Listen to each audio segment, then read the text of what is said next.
Everyone, I would like to show you what a list looks like and some of the things you should know, like when you're looking for an overage list. This is Dallas County. One of the most important things is you want to know how updated this list is. And today, I believe, is October 29th or the 30th, one of those days. But this list was updated within this month. So it's really important to check to make sure that the list is updated, number one.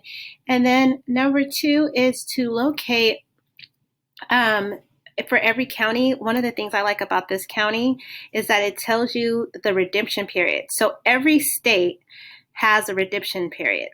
This particular list is Dallas County and it's in Texas. So Texas is a 2-year redemption period of overages. So this is a nice list. I call it a nice list because not only does it tell you the excess funds, it also tells you when it was updated and it tells you how long that you have to redeem the funds.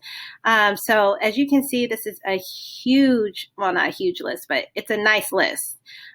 If you collected one of the 30,000 ones or the 20,000, I only go after the larger ones because you do the same amount of work for the same amount of time. So why not go after the bigger ones than the smaller ones? So this is just a list I wanted to show you. I always get questions about people asking me about competition and what if someone calls. I always say persistence way down resistance. So no matter how many people are calling or who is calling on these overages, if you have the right tools and the right conversation and you actually get to know people, you can be very successful at this business. So I just wanted to share this list. This is for Dallas County. I'm sharing this list because I won't be going after any of these overages. Dallas County to me is a little bit too complicated.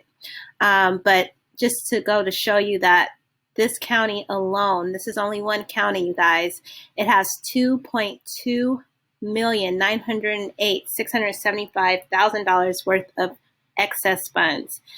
So there's way more than enough money to go out there than there is competition. I don't know about you, but I've been doing this for like a year and a half. And I've been trying to find some books on this just so that I can be even better at my skill and at my game. And this is a really, really niche type of investment. So if you're looking at this video and you're really serious about doing overages, excess funds, or surplus funds, stick with it because I think this is one of the best kept secrets in the real estate investing arena. I've been blessed to get a lot of overages. My highest one was $96,000. I'm working on a $240,000 claim. I also do cohorts where we work collectively on, $300,000 to $200,000 claims because I want people to win just like me. So if this video was helpful and if you're interested in joining my cohort, please click the link below. But I hope this was helpful and encouraging for those out there that are looking into getting into overages or surplus funds or excess funds. They all mean the same thing. Please like and subscribe to my channel. Have a great day.